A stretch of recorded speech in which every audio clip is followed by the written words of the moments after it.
এভাবে এইভাবে করা ঠিক হবে না, কারণ এভাবে করলে অনেক ড্যামেজ করবে, হ্যাঁ, পুরো গ্রুভকে ড্যামেজ করবে।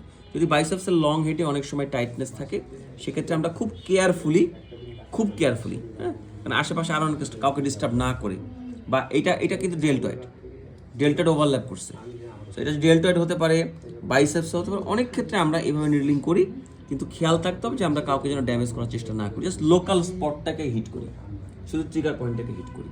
আর বাইসেপসের এই পোর্শনের জন্য নিডলিং বাইসেপসের ক্ষেত্রে তেমন কোনো ভয় নাই, বিকজ বাইসেপ হচ্ছে সুপিরিয়র লেয়ার, বাইসেপসের মধ্যে কিছু নাই, যা আছে বাইসেপসের ভিতরে। সো বাইসেপসের মাসল বেলি তুমি উঠায় নিয়ে এসে তুমি যেভাবে নিডলিং খুশি করতে পারো, এইভাবে করতে পারো। নিচে যেহেতু কোনো সমস্যা নাই, কাজে বাইসেপস নেওয়া টেনশন নেই, বাইসেপস ইজি সিম্পল, উঠায় নিয়ে এসে তুমি তোমার হাতের মধ্যে রেখে যেদিক মন চায় নিডলিং করো। ব্রাকিয়াল নার্ভটা যেটা আসে এই পার্ট দিয়ে, এটা অটো সুপারফিশিয়াল নার্ভ, বাট মিডিয়াল নার্ভটা ব্রাকিয়ালিসের জন্য মিডিয়াল সাইড থেকে খুব প্রমিনেন্ট।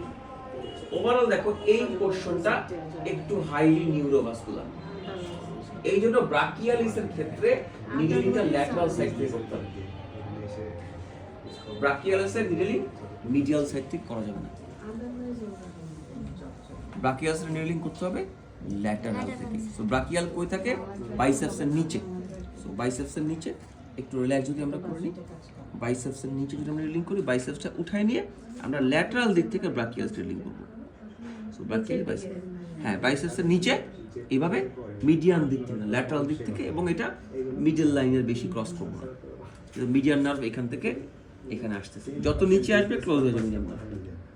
সো আমরা এখান থেকে করব, জাস্ট এখান থেকে রিলিং করব, বাইসেপসের নিচে ব্রাকিয়ালিস বরাবর রিলিং করব। সেক্ষেত্রে আমরা কত কতটুকু লিডার থাকবে? মোটামুটি হাফের একটু বেশি মিডিয়ান এই পাশ থেকে স্যার দেওয়া যাবে না, এই পাশে দেখো, ওই যে মিডিয়ান কনসার্নটা দেখো, এই পাশে